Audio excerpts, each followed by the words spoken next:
ya, hey ya, hey ya, hey ya, hey ya, hey ya, que nanas capten que se manito, oche amane pe matsoen, hey ya, hey ya, que nanas comte nanochi,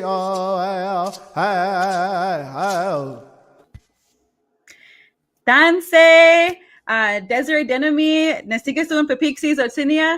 Hello, welcome everybody to episode 2 of Discussions with Des. I'm your host, Desiree Denami. I am so happy to be here. And I just wanted to say hello and welcome to episode 2. I'm really excited to be here. And I'm glad that I want to first acknowledge where I am coming to you live from. I'm here in Bismarck, North Dakota on the United Tribes Technical College campus. And we are here in Lakota, Dakota country, Mandan, Hidatsa, Arikara country. And I just wanted to give a land acknowledgement to where I'm coming to you live from. Again, my name is Desiree Denami, and I'm originally from Papixis Cree Nation, and that's in Treaty 4 territory in southern Saskatchewan, Canada. So I am a Canadian living in the United States. And that can be, I can really tell a lot of differences. I'm going right into it here. I have some topics here. I wanted to talk about gaslighting yourself and what that looks like. And I wanted to talk, again, this is Discussions with Des, so nothing is really off the table. We can talk about anything. I want this podcast to be as if we are talking amongst each other, like that we're solving the world's problems around the kitchen table. And that's what the way that I want to have our this podcast to be. That's how I want to present it. And so I wanted to say that I am wearing some Tiff Pascamin necklace here, very beautiful, as well as these earrings are from my sister Leah Thomas, and she got them. I don't know who made them. It says WPG. Maybe someone in the comments might know where WPG, who that is. But they're very beautiful quill work, and they were a gift from my sister Leah Thomas. And I just wanted to showcase the beautiful all of these beautiful necklaces and earrings, and showcase the indigenous artistry that I happen to own. I have quite a few things, and I wanted to give shout outs to our beautiful designers and everyone who makes jewelry makers, as well as I'm wearing my own brand of lash. Well, it's not my brand, it's my own style of lash through Daybird Beauty. She does lashes. She's also my cousin. Her name's Nicole. And these are in Desiree. They're not released yet. And all the proceeds will go to Women's Shelter in Saskatoon. That's where I decided to put the earnings that I make from these eyelashes. They will go to Women's Shelter in Saskatoon, Saskatchewan, where I really feel that women can be uplifted and feel beautiful, or whatever they could do and put that money towards. That's what I wanted to do that with. And shout out to Daybird Beauty Products. And so let's get into it. Where are you guys watching from? Who do I all have here viewing with me? Let me know where you are at in the comments. I am interested to know. We got Brad. Hello, Brad. Rachel. Hey, Haley. How's it going? Tanya, let's go. Let go. All right. So again, I wanted to talk as well about stepping into womanhood and what that looks like. And I want to talk about rite of passage as well. And even for people who didn't have a rite of passage, and how that looks and how it might be different for everybody.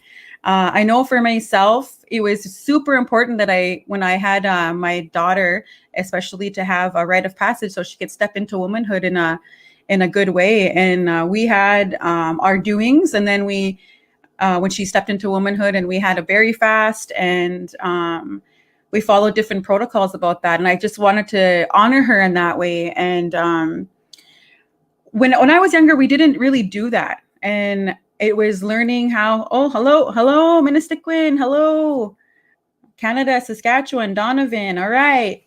Okay. So I didn't go through that when I was younger. Was attending ceremonies, and I was learning the importance of how to carry myself in different ways.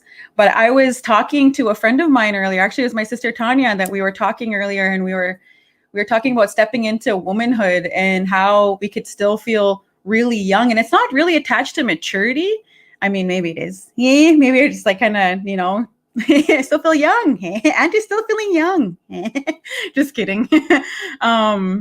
But it's being able to be like, when I was younger, I thought my parents knew everything, that they were as old as they were, that they're like, man, they know everything. Like they know, geez, they just know everything. It's like when you're a kid, you think that.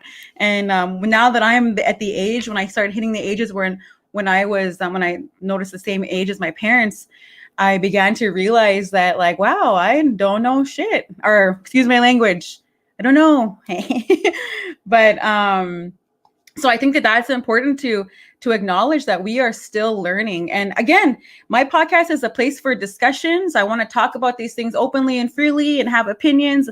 Again, I'm open-minded, and I am. It's okay to base a new opinion based on new information, to form a new opinion based on new information. I really stand by that, because there are things that I didn't know, and then later on I'd learn them and I'd be like, wow, that is profound. That is so important. I didn't know that. And here I was going around aimlessly not knowing this information. But I think it's important that we are able to hello cousin Earl. I think it's important that we're able to talk about these things. And I know that there are other people that can relate to that. And that's why I wanted to bring voice to that and be able to have these discussions. And again, let me know where you're watching from in the comments. I like to see who is viewing here. I'm nosy. I'm a Nora. Okay, so one of the things is that I was reading here, and it was reminder to stop gaslighting yourself. And what gaslighting is minimizing yourself, your intuition or your feelings. And it's number one. You're not being too sensitive. More than likely, you don't feel seen, heard, or validated. Sometimes, and I know this is for myself. Sometimes I might be like, oh, just getting like feeling some way, and then I'm not really understanding like where that's coming from. And again, that's a really good way of how you gaslight your own feelings. Like you're just like, I'm being too sensitive. And number two, you're not being too needy. More than likely, you have needs that aren't currently being met. And last episode, if you were joining me, I said something about HALT, hungry, angry, lonely, tired. And that is something that I learned in Life Skills Coach Facilitation with Red Echo and Associates. It's just a reminder, HALT, hungry, angry, lonely, tired. And so if you're hungry, eat something. Take care of your immediate need. When you don't eat something, you can be, start getting hangry and start being owly, and you're just like, I'm hungry. I have literally 20 minutes before I start getting rank around here. Just kidding. But so we want to be able to eat, to take care of our physiological needs, that we have this need to eat and to feel satisfied. Angry. So there might be something that you might be angry at, and you might not be acknowledging it, and it's just like frustrating you, and it's keeping you off keel, off balance. And it's important that we know that when we're angry, to acknowledge our feelings and to really understand why we're angry, and to go into it's like layers. First there's anger, then there's sadness, but underneath that is love. For real, that's a quote. I mean, that's a quote off of I can't remember what, 40-Year-Old Virgin, I don't know, but yeah, anyways, it's true though, because underneath everything, the core of everything, at the core of source, is love. And so if we're angry, let's unpack that. Let's see what's going on. And this is checking in with yourself. And I didn't learn how to do this until way later. And it's important that we check in with ourselves. So something's going on with me. What's going on with me?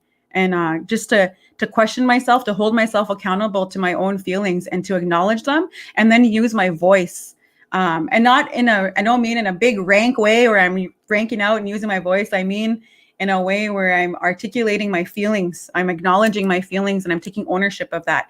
I think that's an extremely important tool, because otherwise we're just being rank or being happy, and we're on the spectrum and we don't know anything in between. Lonely.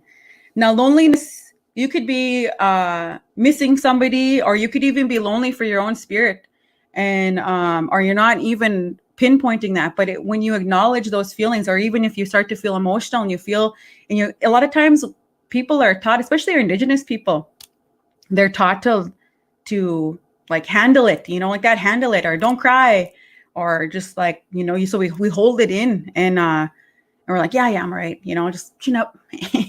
Way to go, slugger. Just kidding.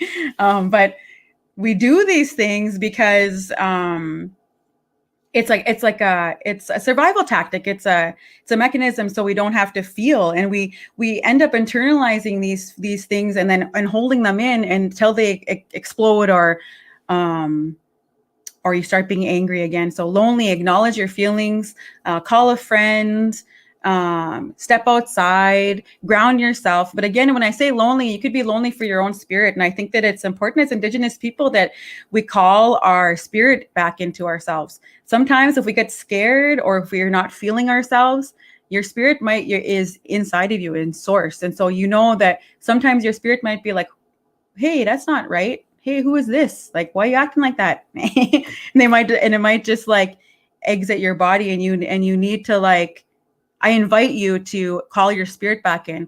And if you have your spiritual name, or, you know, you can use that. But if not, just ground yourself and just call yourself back into you, so you could be more of yourself and start to feel more of yourself, like more like yourself, if that makes sense.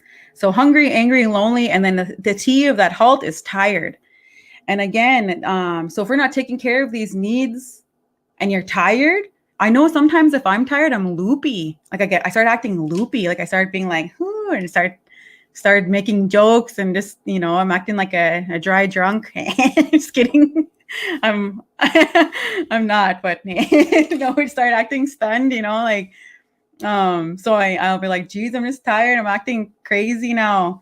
And, so I think that that's important that we do that, and we take care of those initial needs. And again, I want to remind people to do that. If you're watching in, you're tuning in, I want to remind you, hungry, angry, lonely, tired, halt. Stop yourself and be like, halt, wait, am I hungry? Am I angry? Am I lonely? Am I tired? When you start feeling or coming from a place that you're not really feeling, it doesn't feel good to come from that place, check those physiological needs.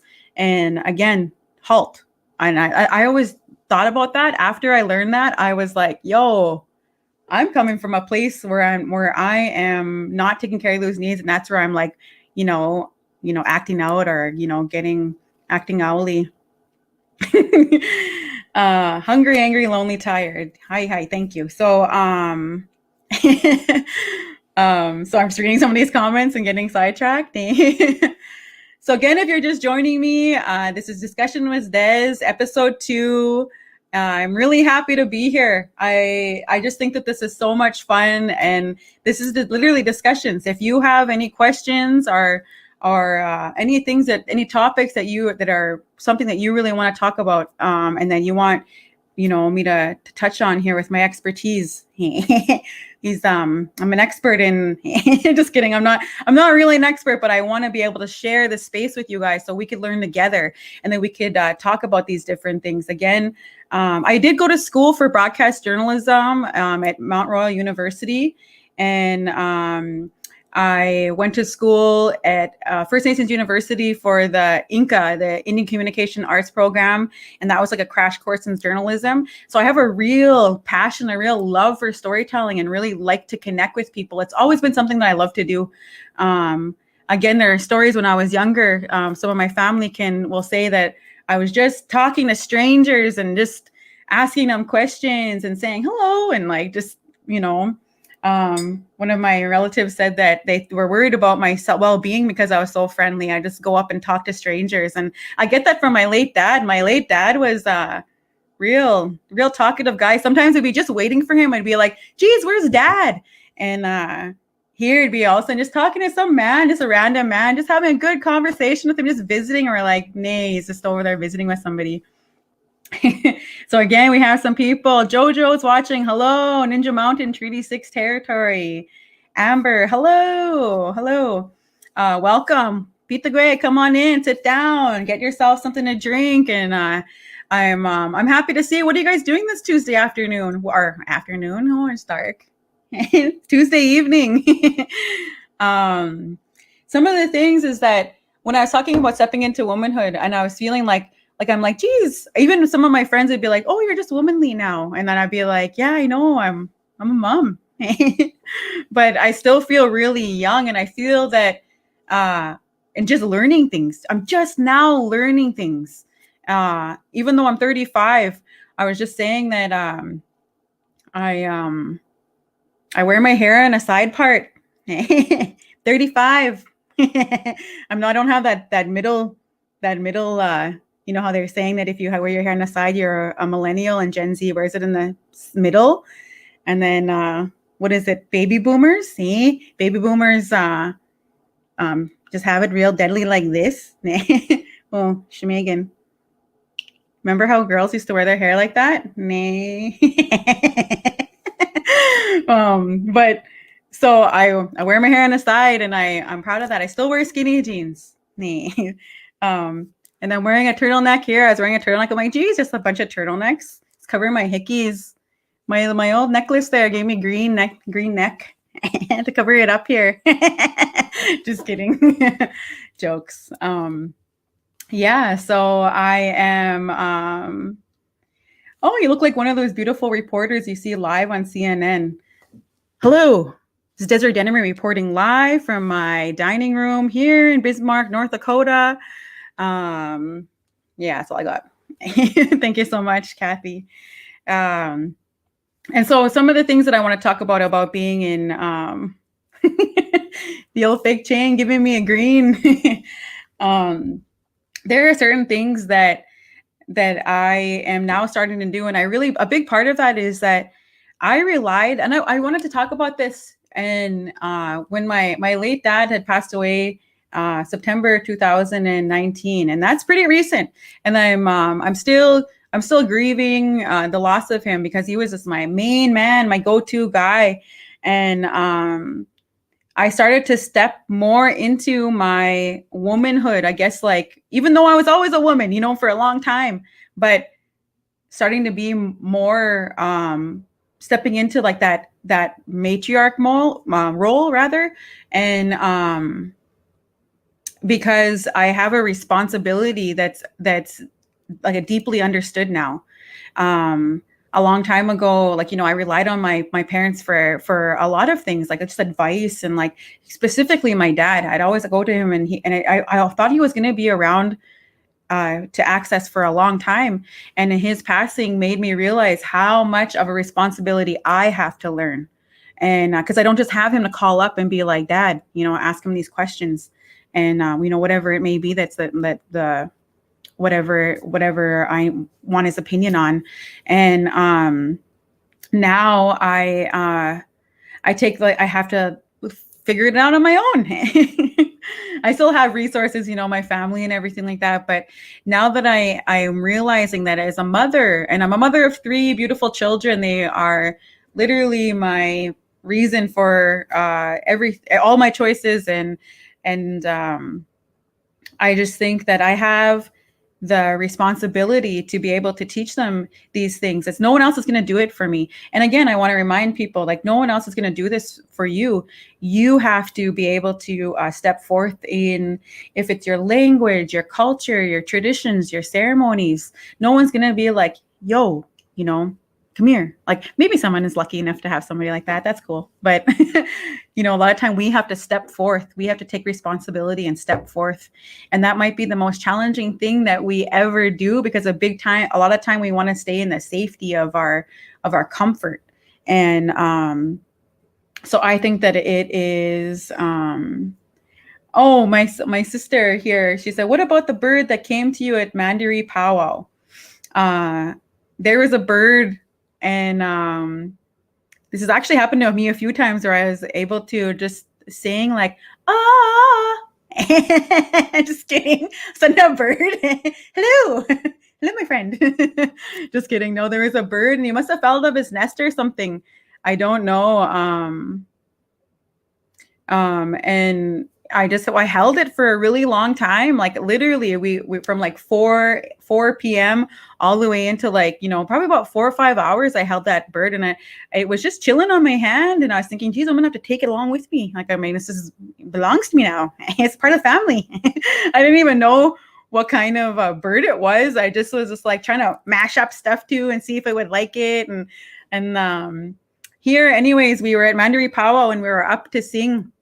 And here, singing next to my sister Thea is behind Midnight Express. The drumming I sing behind. Standing behind my man Opie, and we were just.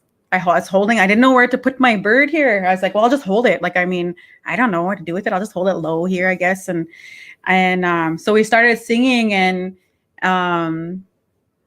that bird. I was holding it for like literally 5 hours in my hand the whole time. And when we started to sing, and I have a video for this as well. It's on my Facebook. Maybe I'll share it later for those of you that might want to see it. If you guys didn't see it, if you guys know what I'm talking about, I posted a video about it, but I was holding this bird, and then in the middle of our song, chewing up the food and feeding that bird, spitting it in his mouth. Gross. Oh yeah. But here in the middle of that song, we're singing, and I seen that bird start to its feathers starting to like, just kidding. They started to like move, and I was like, whoa, but I was still in the middle of singing. And then all of a sudden it just like started jumping to the end of my fingertips. And then it just like, all of a sudden it just flew away right in the middle of a song. And then me and my sister Thay, we were just like singing, and then we're like watching it. We watched it fly away, and then we were just like, wow. And I was just like, after that, I was just like, thank you so much, bird, for stopping and visiting with me. And I was thinking, and then later on, no word of a lie, I ended up getting bird shit on me. A bird shit on me after, like, I was sitting, I'm like, oh, that was my little friend. Said hello. Just kidding. Yeah, and so that was that story that was I'm this bird's mom now. And that happened another time as well. I just had a bird, but I was just thinking like, geez, I just feel so honored that a bird would even spend time with me or that close to like a wild animal. Hey, it's a wild animal. It's our winged brother or sisters. I don't know what sex it was. I don't know what his, if he was going by he, they, she, what are pronouns that bird was using, but, oh man. So yeah, again, if you're just joining us, we are, talking about really anything. It says discussions with Des. Let's talk. Let's have discussions, let's vibe, let's hang out, let's visit, let's solve the world's problems sitting around together. And this is what I like to do because a lot of the time, bonjour, Keenan, hello. Krista Fox, can you give us an example of a topic that you'd have a deep conversation about with your dad? Oh my gosh. Great question, Krista. That's an amazing question. And I really think I would just keep asking an open-ended question. I'd be like, Dad. I would ask him just what it's like over there. And does he have all the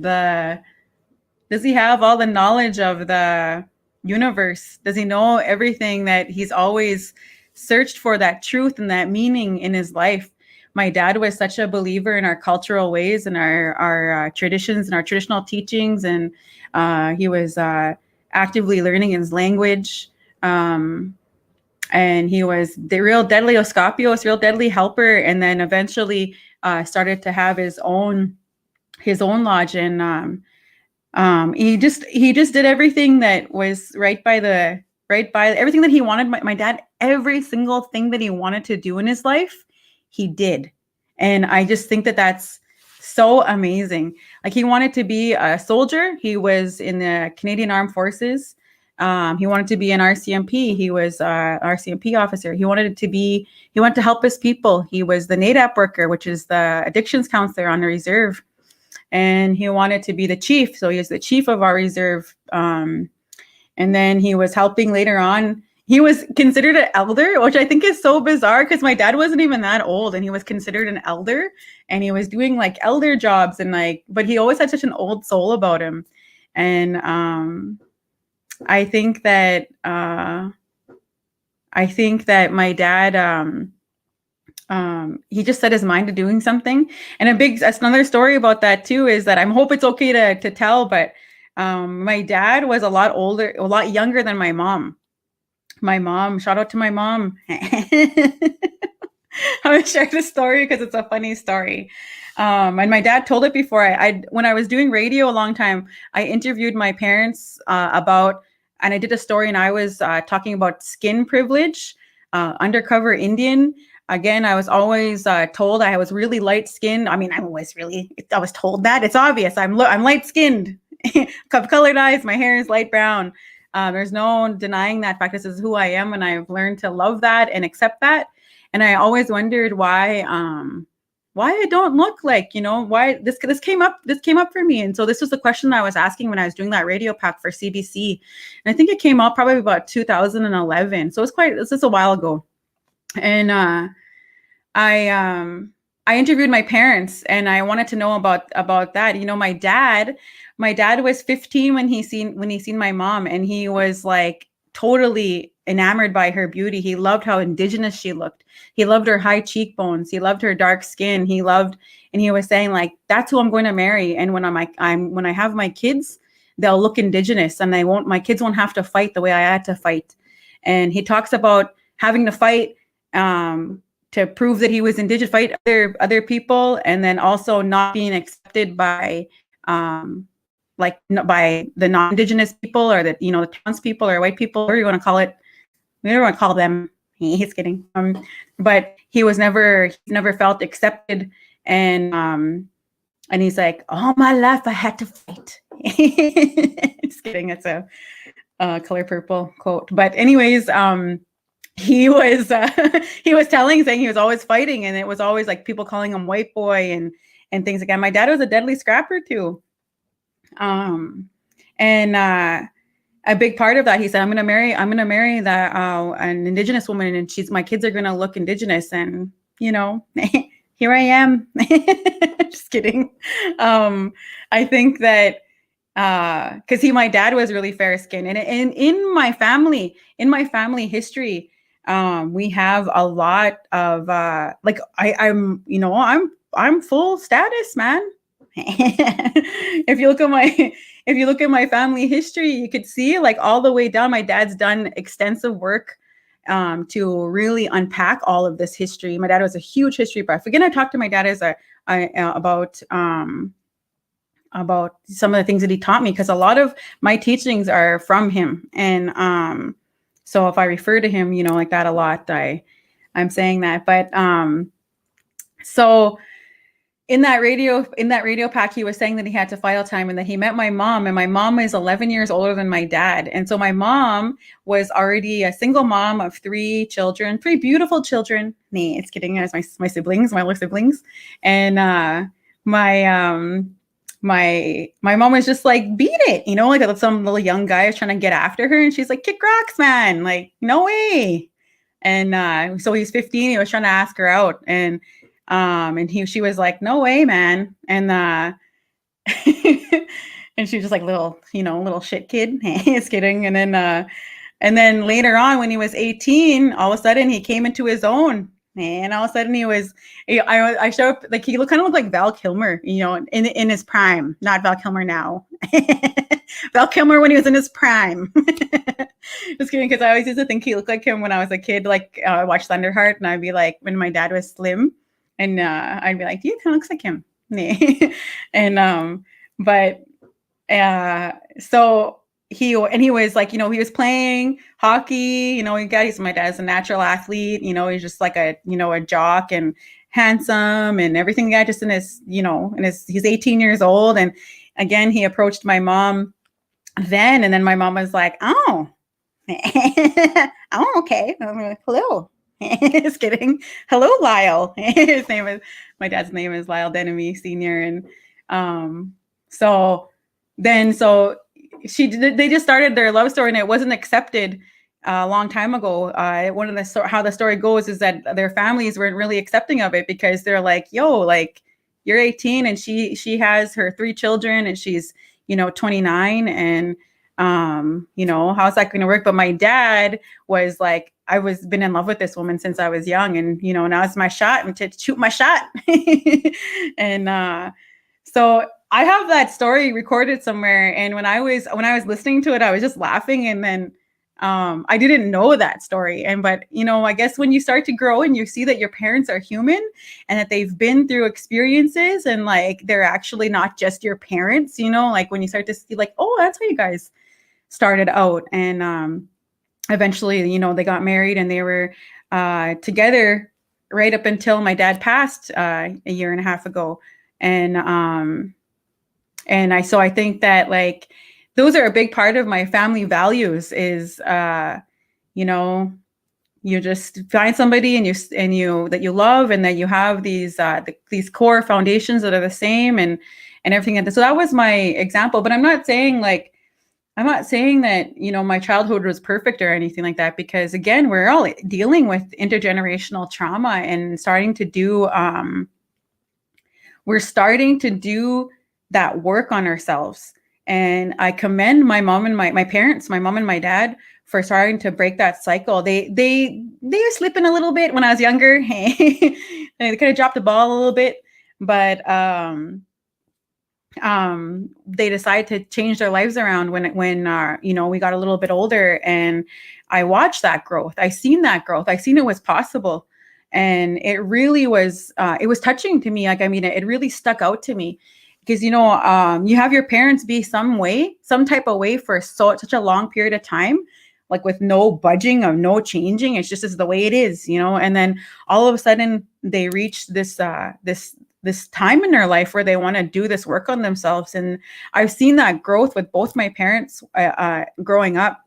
And so when I was able to make those decisions myself, I thought, geez, do I want to be 60 years old before I decide to dummy up, before I decide to make the choices for my life how I want to live my life? And am I only going to turn to ceremony and these teachings, learning these things when I'm an elder? We are all elders in training. Like, I think there's a difference between being an old person and being an elder and having the right to speak and to have those teachings. Some people are just growing old and they're not really actively learning. They've been through a lot of experiences. I'm not knocking people like that. And again, forgive me for overstepping my boundaries if that's what I'm doing. But I think that there is a real difference between an elder and an old person, and you can tell the difference when they speak or when you're hearing them tell about their storytelling. And I think that it's super important that we are acknowledging that we one day, Creator willing, will be able to be an elder, and we'll be able to be the oldest person. One of the things I think is profound, one of these days, Creator willing, that I live to be an old lady, I'll be the oldest person to know things. And that's how I feel about each and every one of you. You'll be the oldest person in your family that will know these things. It is up to you to learn your history, to know where you come from, to know the teachings, like behind whatever it is that you may be practicing at home. For me, it is, spirituality and our traditional teachings and understanding that. That's my responsibility to step forth in that. It's nobody else's. It's like, oh, I'm just going to it'll come to me later when I'm an old lady. No, it starts right now. We are stepping into this, and we're going to be learning as long as we're being able to be here. And that's my understanding of it.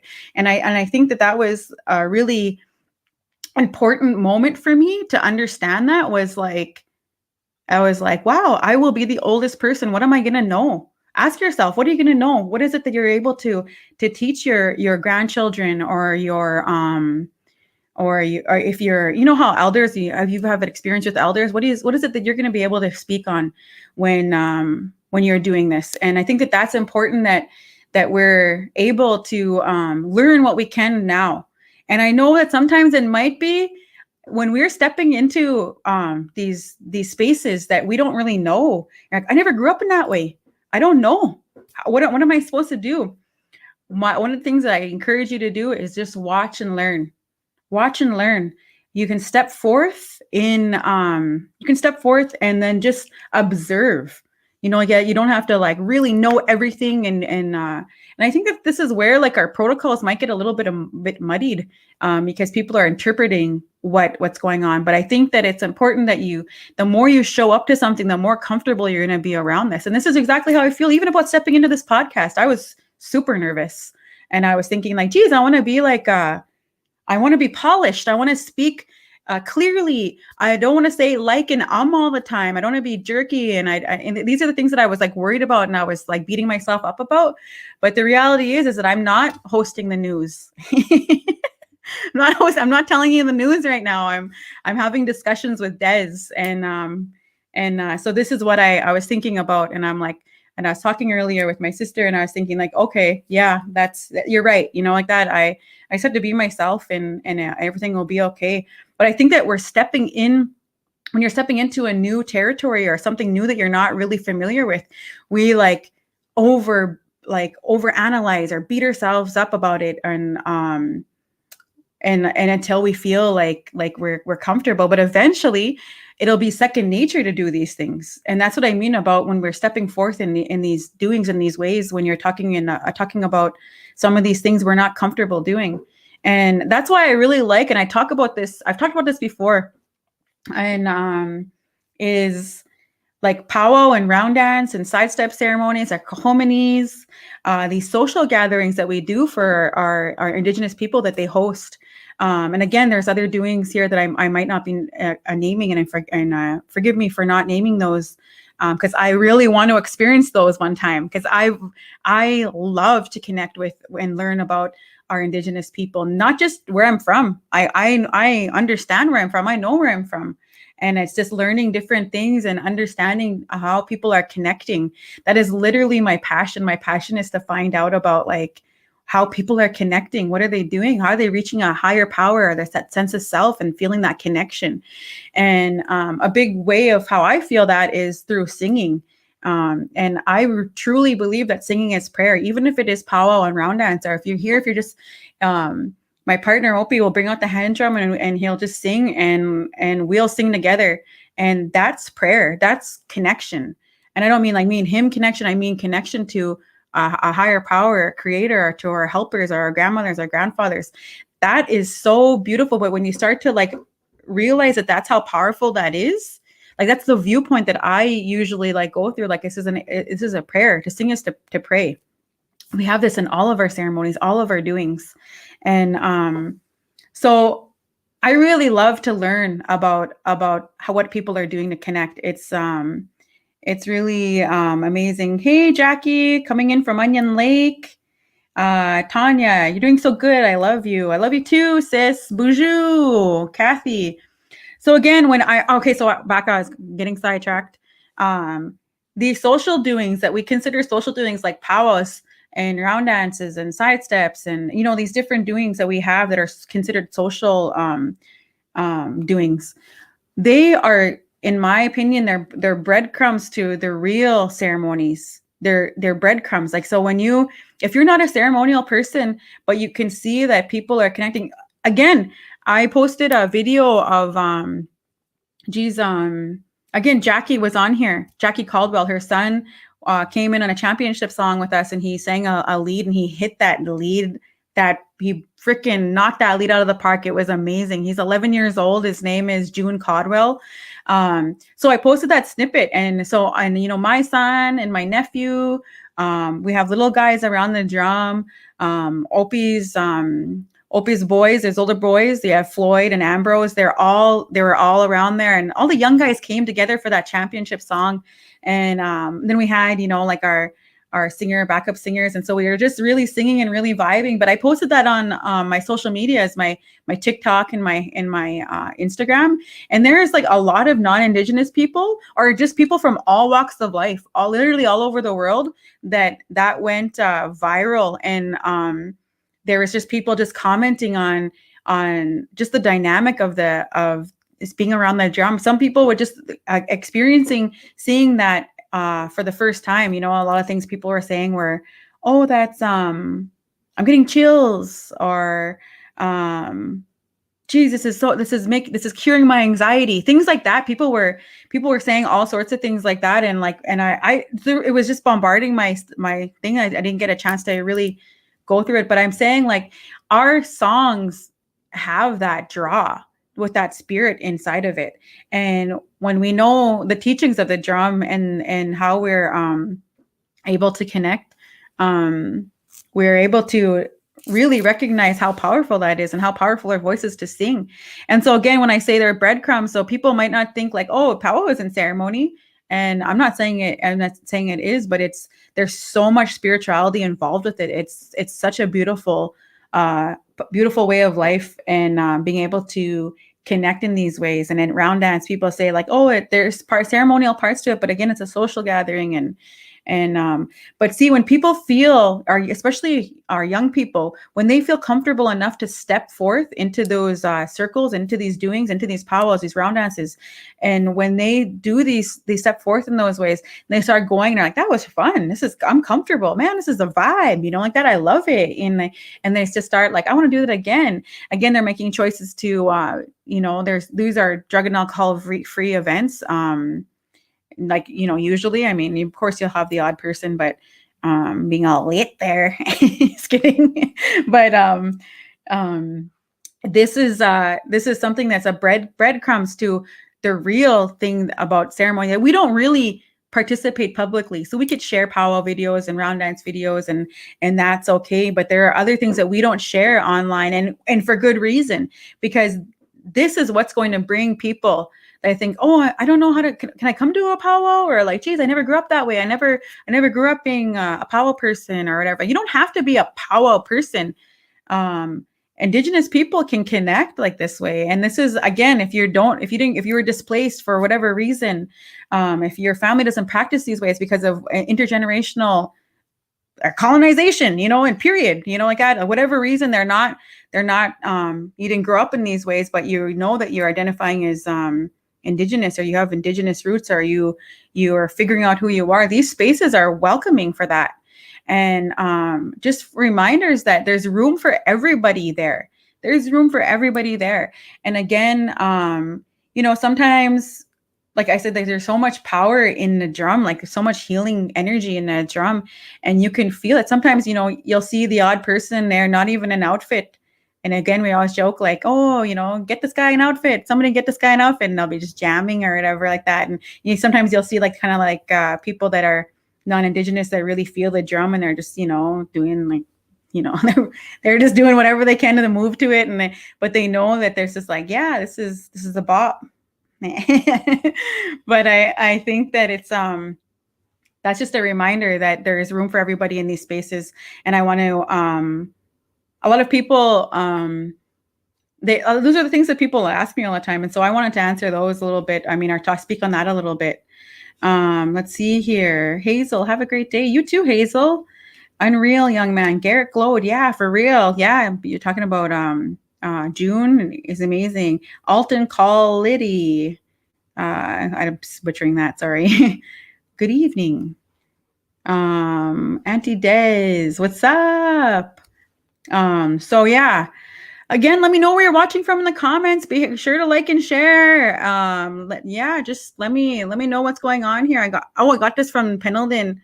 I added, I'm in graphic design here at United Tribes Technical College. That's what I'm learning, and I love it. It's so much fun, and I'm learning so much.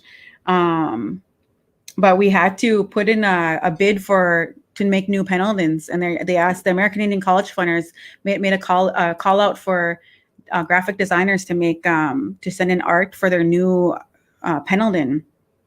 And so I put put a, piece of art to see if I could, whatever. I didn't get it. I mean, I didn't win, but they sent me a cup and a face mask. And I was like, that's what's up, Pendleton. So I'm just drinking my tea here from my Pendleton cup. I was really, really happy to throw my hat in the ring for that, but they Z'd me out, gave me the gate, and they said, no, no. But I mean, again, I'm just happy to try. Hello, Brian, Motown, Detroit. What's up? Manoman, Paige, hello. You know what? Tomorrow I am actually getting, I've seen a lot of things, and I've seen a lot of things online, and about the vaccine, and I got the first vaccine dose, and I'm getting the second dose tomorrow. And I'm from Canada, where they don't really push that on people, but I am supportive of getting that, because I've learned a little bit. I started to learn more about this, and I think it's important that we, not learn about that, or not listen to that misinformation that's out there. I think it's important that we stay away from things that are, just they're based on an opinion, and are the opinion of somebody that's really getting in conspiracy mind. And I know that the reason why I know that is because I fell in that loophole, or what do they call it, falling down the rabbit hole. I fell down that rabbit hole before a few times, actually. And I'm just learning some crazy things, and some of the things really make sense. But again, they have people, I'm real nosy. And so if I fall down into here, I also want to read things that debunk it, just so I can be and where I learned how to do that was in court. One time I was in court. Just kidding. Start telling about my court stories. Just because it wasn't me in court. We went to learn about, we went to the Queen's Bench, and that's what it's called in Canada.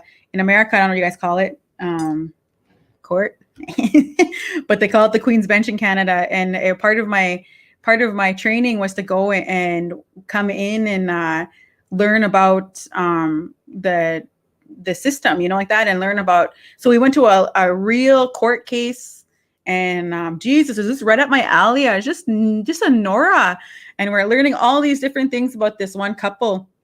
And it's open to the public. So anybody, if you're in Canada and you want to go to the Queen's Bench Court and go to trials, you're welcome to do that. It's a right of yours in Canada. For you Americans, I don't know if it's open. I'm pretty sure it is. I mean, I think I know enough about, I've seen enough Law and Order episodes, or Criminal Minds episodes.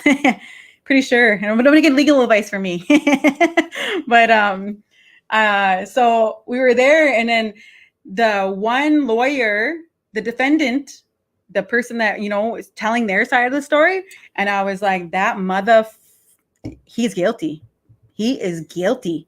And I was just like, we're listening to the one-sided story, and he was so guilty. And I was like 1,000% sure he was guilty.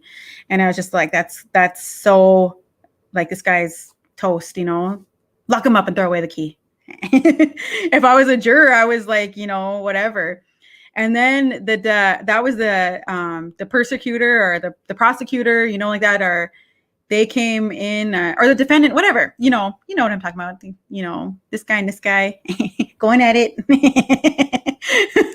But the other guy told the other story, and then that lawyer, all of a sudden there was room for doubt. And then I was like, yo, I didn't realize that, because the story that they told for the one-sided story was just like, oh man, that's guilt. And then the other side of the story, I was like, yo, that is, and that's why they have these trials, that, so you can learn about it. And I think that again, you know what, our justice systems, both in the United States and in Canada, are, they are still systems, and they're still systems of oppression. That's important to know, that Indigenous people, these weren't Indigenous people though that I was talking about that I went to go view.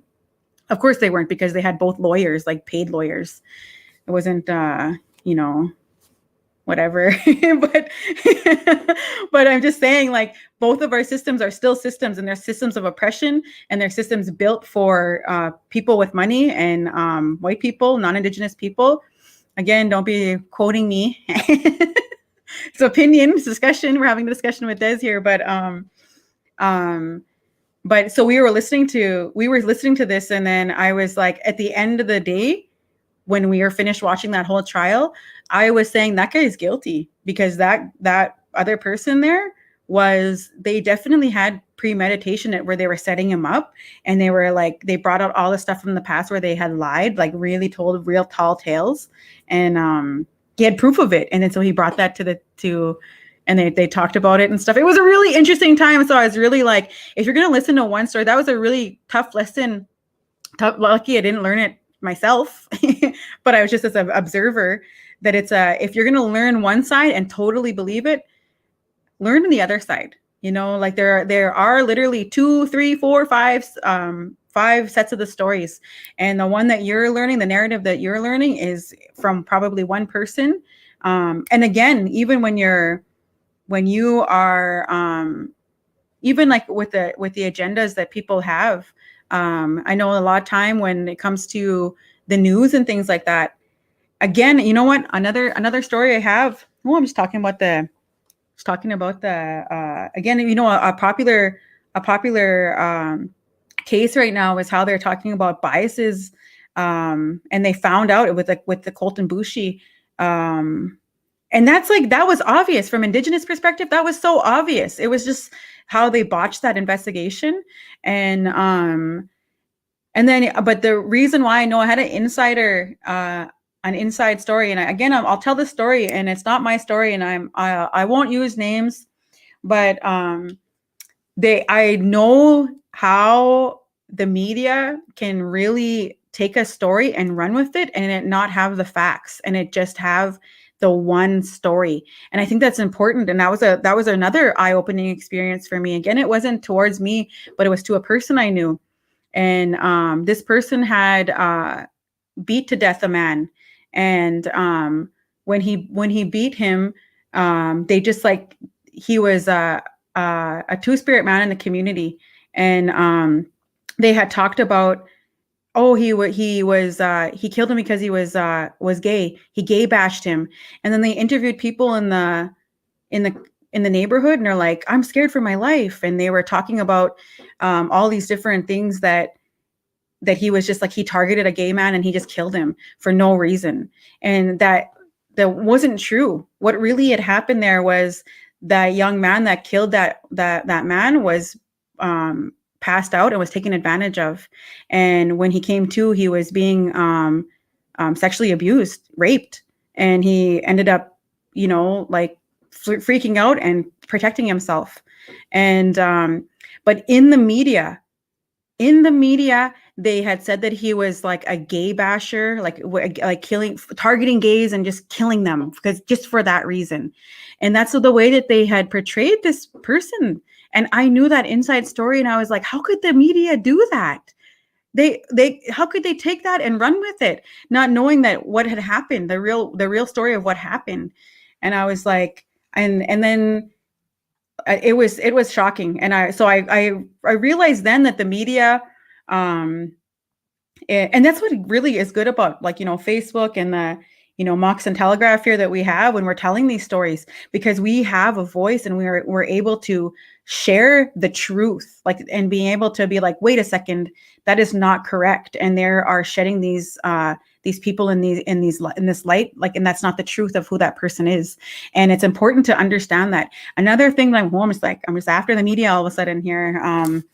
Another story I think was interesting was that when women were going missing and murdered, and this was in Calgary, and I noticed this like years ago, and I can't remember exactly the story about it, but they had chose to take a picture of like just a mugshot of this woman.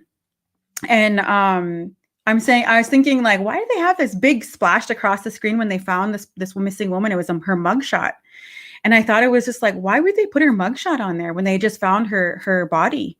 And I was like, the nerve of them, like that, as if their family doesn't have, in this day and age with people with Facebooks and profiles and what have you, that they put her, and that's strategic. And it's important that we understand that's the way that they are portraying us. And that's the way that the consumers or non-Indigenous are bringing, are looking at these things. It's like grooming us to to look at things that way, or like, oh, she was in jail, like that, or else the high risk lifestyle, as if having a high risk lifestyle has anything to do with them being missing or murdered.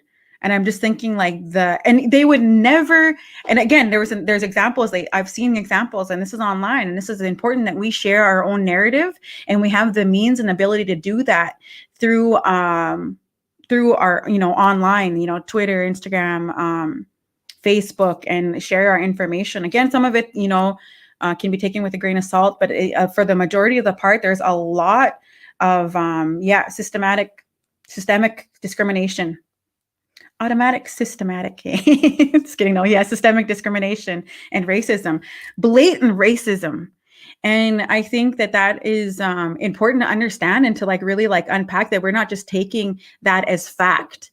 And because they are two sides of the story. And again, at the end of the day, they're selling newspapers. They're selling people to come to their news resource. And I'm not at all saying like everything they say is a lie. Don't quote me on that. Don't be putting that down there in the bar here. Just kidding. Desert Enemy says this. What I'm saying is that this is, again, my opinion, and I've seen it time and time again. And I know as Indigenous people, we can relate and see that there is that representation of our Indigenous people. The narrative that they are spewing is sometimes in order to see us as the bad guy, and or that we deserve this kind of treatment. And again, in the United States, they do the same thing. I'm talking from a Canadian perspective. Again, maybe I'll make it a little bit light. Maybe I'll turn off to make it a little bit light here. Just about some of the things that you know what? I'm getting close to an hour here. I want to be going off here. Be later on, a couple hours later, I'll still be just like, and the justice system. Still, you know what? It's getting close to the mic. And another thing. Just kidding. I think that it's important that we talk about these things, and that we have again, you know what? That's my experience. And me knowing the truth of what did happen, and then seeing the narrative of how they put these different things. And I just think that is it's not good. It's heart-wrenching, especially you think about the families. You think about the families when they have to see that kind of stuff. I'm just like, that is not okay. Spitting on that mic is just stink. Just a stink mic, just poof. Ugly. Yeah, but again, I have a meme here that I'm pulling here from the records. I'm just kidding. It says a cycle breaker is someone in your family who, and then there's some little bullets here of what a cycle breaker is. So I'm moving along here. I'm not, and ask yourself, are you a cycle breaker in your family? Number one, disrupts the genetic imprints. And what that is like, we have the intergenerational trauma, but we also have intergenerational resiliency. And man, I just love I think it's just so amazing, like that we are still speaking our language, that we're still having our ceremonies and our doings, and that we're still practicing our culture. That's the most beautiful thing to me. I just think it's amazing because of all the things that we've been through. And when you understand who you are and where you come from, and your parents and your grandparents, and when you understand what they had to endure and what they went through, and you can see that that we're still here, and it's our responsibility to still practice these ways so that they don't get lost. They will never get lost. I don't even like saying that. I don't even like trying to threaten people. They'll get lost. They won't. We're practicing them. They won't. Number two, cycle breaker is someone in your family who starts the healing in the family. And I think that when you start to unpack and start to look at your truth and start doing the work to deal and heal, and start to really look at yourself and start to unpack, like why am I this way? And where did I learn this? And start to deal with doing that shadow work and that trauma work. And everyone has a story, and we all have things that, we have to deal with and heal from. So that's healing in the family. You start doing that, and it might create waves. When you start doing healing on yourself, period, doesn't matter. Family, friends, people in your circle are going to start to fall like off. They're not going to come with you to this new growth because they'll start understanding that you're changing. And when you're changing, people will change. And it's again, ask yourself these powerful questions. A cycle breaker is someone in your family who recognizes dysfunctional behavior in themselves and changes it. Now, this is something that a lot of the time when I get called on my behavior, and I'm like, as if, no, that's you. Just kidding. No, when I get called upon something and I'm acting like that, especially from my kids or my partner, I'll just be like, no. But then I'm like, oh wait, yeah, you're right. I'm again, halt. I need to take care of myself. I need to do these things here because this doesn't feel right. And I'm getting called upon it now. And so understanding that you're recognizing that dysfunction and you're changing it. A cycle breaker is someone in your family who recognizing coping mechanisms that are no longer helpful. And this can be drugs and alcohol, whether you are addicted to something. We can be addicted to so many things. It's not just drugs and alcohol. We could be addicted to escaping our feelings, Facebook, sex, even. You could be addicted to these things, anything within everything in moderation, and if you, somebody like, oh, it's not an addiction, like that. Oh, I'm addicted to pop, or soda, if you're in the States. Yeah. Soda pop. Just kidding. Let me know if you guys like drinking Pepsi or Coke. Which one do you guys like? I know Canadians are all about the Pepsi, but in America, a lot of people don't even like Pepsi, and they're like, Pepsi's for peasants. And they're Coke drinkers, and they're like swear by it. Let me know, is it Pepsi or Coke to my viewers here? What are you guys drinking? Kathy Surratt says overeating. Okay. Not Pepsi or Coke, but okay. I think that might have been to my previous statement about addictions, overeating. Yesterday, we ate at Olive Garden, and my meal was good, and I was full. I even had a salad. Opie went and got takeout, and he brought it back, and I was eating my meal. It's so delicious, and I was getting full, and I was getting full, but it was so delicious. I continued eating it, and again, I was saying, earlier I was talking to my sister, and she's like, "Yeah, you're shedding skin. You're shedding skin," and I was like, "Nah, I'm gaining skin." Just kidding. But overeating is definitely one that we just like, it was so delicious, and I'm like, I'm so full, but it just tastes so good. I'm gonna continue eating it, and I'm just like, just kidding. But again, I'm back to my cycle breaker here.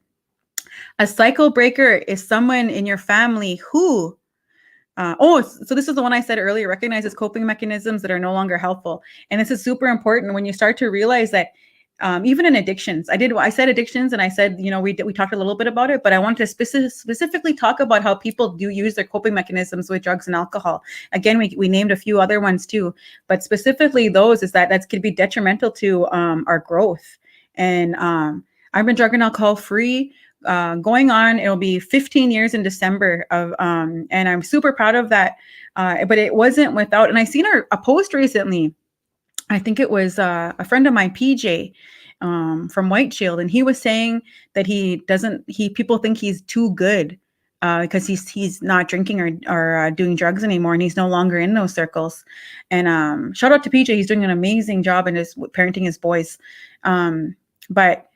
And this is an important message, because when we start to make these choices, people reject them, even our family. And even a big part about when people start to, they go to treatment And a big part is that aftercare, because they go right back into the cycle of where everybody's using, or this is a norm. And so it starts to become a challenge, especially in our on reserves and inner cities, anywhere. But this is something where they come right back into the swing of things, and how it uses a coping mechanism. Again, I can talk about this for so long. I went to school for addictions and mental health counseling and life skills coach, and all I wanted to do was talk about how addictions are plaguing our people, because in order to start to do that healing and that dealing with our trauma and doing what's really at the source of why we're doing these addictions, until we start to get ourselves clean and thinking from a mental state, getting mental, emotional, physical, spiritual. But until we get these addictions out of the way, we can't even start to do that work on self.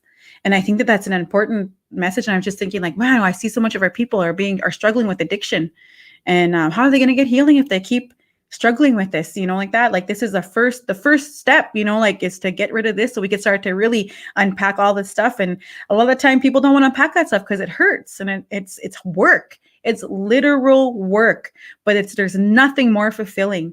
And again, if you're still with me, I want to reiterate that there's nothing more fulfilling than doing that work on self, that healing and dealing with all of your inner child, or the heart work, or because if you think about it, our thoughts are in our minds, but our feelings, they come from our body. And if you're not feeling your feelings or acknowledging your feelings, where do you think that goes? Do you think they go in the mind and away? No. When you're pretending not to think about them or acknowledge them, they don't go away. They're stored in your body somewhere. And remember that. And that's, to be able to ground yourself and, smudge yourselves off and to cleanse yourself. Like, these are things to do with intention.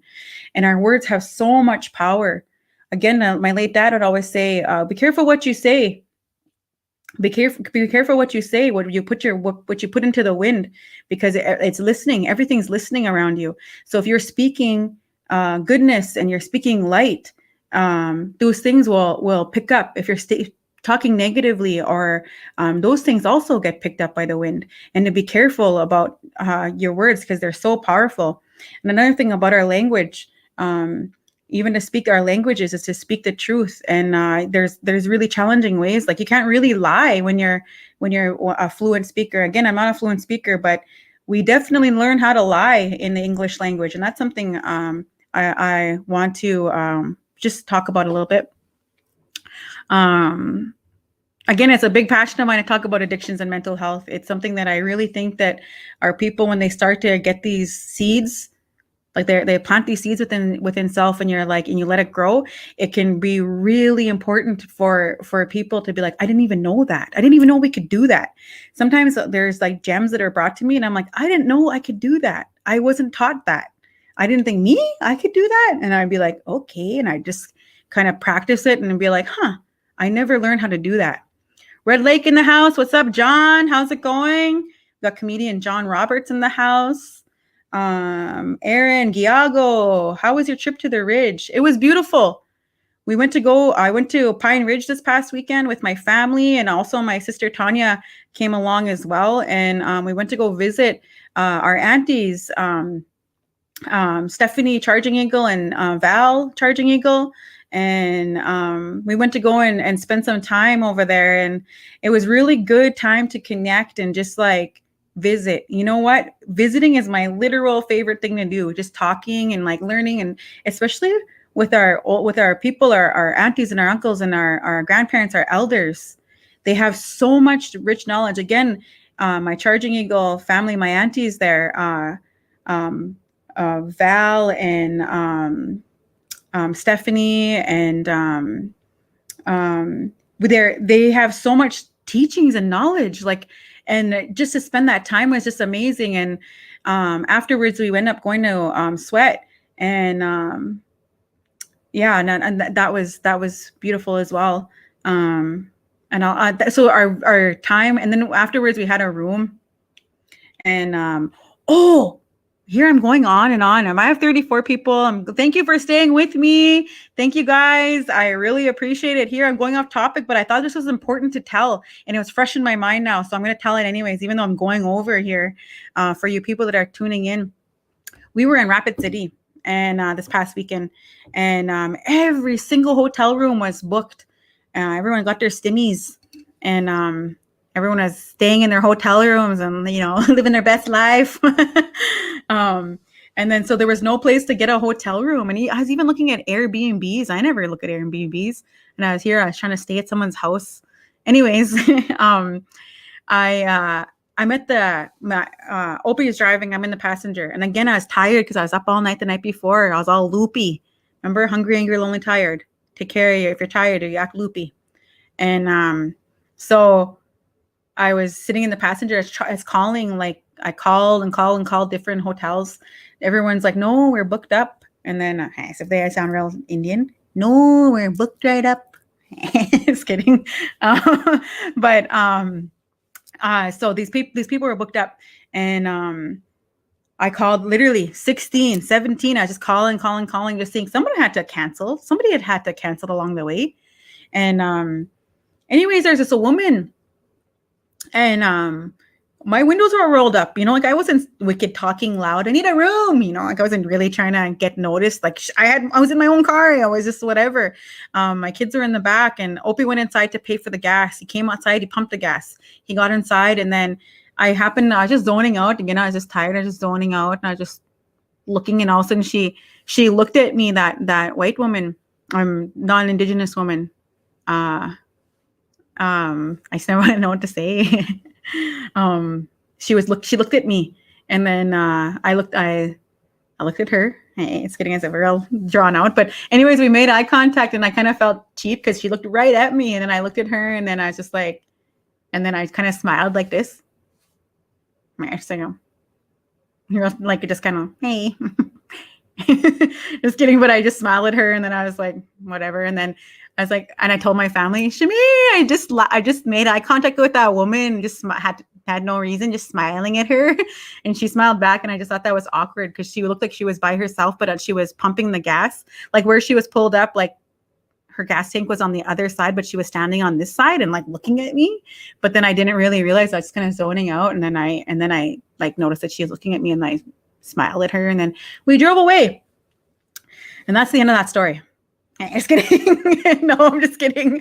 So we're driving. Anybody who knows Rapid City knows that we were across the street from the Ramkota by the mall. And then we were going, and we drove all the way, how many blocks down, turned up into that main street, where that one main, kind of like going on to that one area where that Popeyes is and that Sonics. It's kind of like it's on the shoulder, but it's far away. We literally drove, 7 minutes. Like it was like in a vehicle, like we were gone, and we were no longer at the gas station. And so we pull up into Sonics, and we're getting we pulled up. We didn't go in the drive-through. We went in that little area. You know how it's like a drive-in, or a drive-through, or you park and then you order from that thing. Anyone who knows what Sonics is, like for my Canadians, it's kind of like an old school 50s drive-in, like that. Like, but it's like not for those of you who don't know what Sonics is. Anyways, so we are parked in Sonics, and then we're just ordering, like, looking at the menu and ordering, and then all of a sudden someone knocked at the window, and it was that lady from the gas station. And I didn't even like put two and two together, like Shami came from the gas station, or Shami followed us, like I didn't even associate. I just seen someone knocking at the window, and I'm like, oh, and I kind of rolled the window down. Like I didn't roll down the whole way, but enough for my head to peek out. Hello. It's like Lloyd Christmas. Just kidding. But I was like, I was looking out, and I'm like, hi. She's like, hi. She's like, were you looking for a hotel room? She had asked me, and then and me and Oprah were sitting in there, and the kids are in the back. And then she's like, I noticed you had kids. And were you looking for a hotel room by chance? And like, in no way was she privy to that conversation. She just literally had to like come and ask me that. She followed us all the way, like, a far drive to find out where we were, and then pull up to us. And then she was like, are you looking for a hotel room? We were looking for a hotel room. And I was like, yeah, we are actually. And then she was like, I have a hotel room. She's like, and I could sell it. I could sell it to you. And she's like, I stayed in it a couple nights though. And I was like, gross. Anyway, your old swass on the sheets. It's like, no, thanks. She's like, I can get new, she's like, I didn't even sleep. I didn't even go. And she's like, I just kind of laid on top. And she's like, I have a friend in town. And I can just stay with him. And then I was like, well, why are you staying in the hotel? Like, and she's like, I paid, if you want to take my room off of me, then you can just keep it in my name. And then you can just pay me directly. And then we don't have to tell anybody. And you could just come in. And then I was like, oh, like, me being all nice. I was like, okay. Like, I was just like, wow, that's so nice of you. Thank you. And then I'm like, and then I'm like, so what do you think? And I look over to Ope, and then Ope's is kind of like, Z, man. Like, he's like, no, thank you. And I was just kind of like, oh, okay. And then I'm like, I think we're just going to continue driving. I mean, we're going to continue driving on. And I'm like, thank you anyways. And I was just like, like, and she's still like, are you sure? Like, are you sure? I noticed you have kids. Like, if you need to, like, whatever, really trying to like mark us in. And I was just like, I was like, no, we're okay. We decided that we're going to continue going on. And I'm like, bye. And it's like, rolled my window up. Thanks so much. And, but then later on, where we were talking about that, I was telling that later on, and like my Auntie Val was like, good thing you guys didn't go for that. But as soon as we rolled up, Ope was like, as if, he was like, as if staying in someone's room. And he's like, she could have just like, we could have paid her and then went in that room, and then she could have just came back and said like, hey, there's people in my room, kick them out, security. Just kidding, but who knows what she could have done or whatever like that. She could have just been a nice lady. But Ayana was like, that is beyond creepy. She followed us all the way from that gas station all the way over here. She followed us. She was like, that's so weird. And she was like, who does that? I mean, no one's that nice. And then I was like, you know what? You're right. I was like, I forgot. Like, yeah, I was a woman. I was smiling around it at the gas station. And so I were talking to my Auntie Val the next day, and she was like, I'm so glad you guys didn't go for that. She was like, there's so much sex trafficking and people having these odd stories with these strangers. If it feels too good to be true, it is. Be mindful of that. And I wanted to share that story with you because I hear me being on like, just kind of like, oh, people are so nice and rapid. Jeez. But here she was just like, you never know. And you just never know how somebody could be targeting you just because you have out-of-state license plates. You have children, you're traveling, you're weary from the road, all these telltale signs, like that. And so I think that it was important. I wanted to share that story with you, even though nothing did happen. We pieced out and we went and we got a room outside of in the bustling metropolis of Martin, South Dakota. And but I just wanted to share that, to be mindful of things like that. If it's too good to be true, again, when people, I see like even scammers, like that, they're getting really ballsy. And it's important that we keep on our toes and not to be thinking that if people are, I'm not trying to say like, oh, if they're being nice, like, nah, like that, but I'm just saying like, if it's too good to be true, be mindful of that, like that, because sometimes people will just be marking you in. Again, I wanted to share, we went to the powwow in White Earth, and we got a local person to check us in for their room. This hasn't happened to me. This happened to one of our singers, and he paid the guy directly to put the room in his name because he was a local, and you can get a tribal rate. And it goes from like $40 for a tribal member or $100 for, average Joe coming from anywhere else. So of course you want to save $60, right? So we had this random dude, this guy, I didn't have him, but I mean, this random dude came and did that. And then anyways, in the middle of the night or like, late at night, he ended up telling security, there's people in my room, kick them out. And he had already paid that guy for that room. And so that guy pocketed the $40 it cost to get it, and then kicked our singer out there. And then, so that's kind of like a little scam that guy pulled. And I'm like, it's kind of shady, but I'm thinking there's people out there that do stuff like that. So to be mindful of how important it is to think on your toes and to think if people are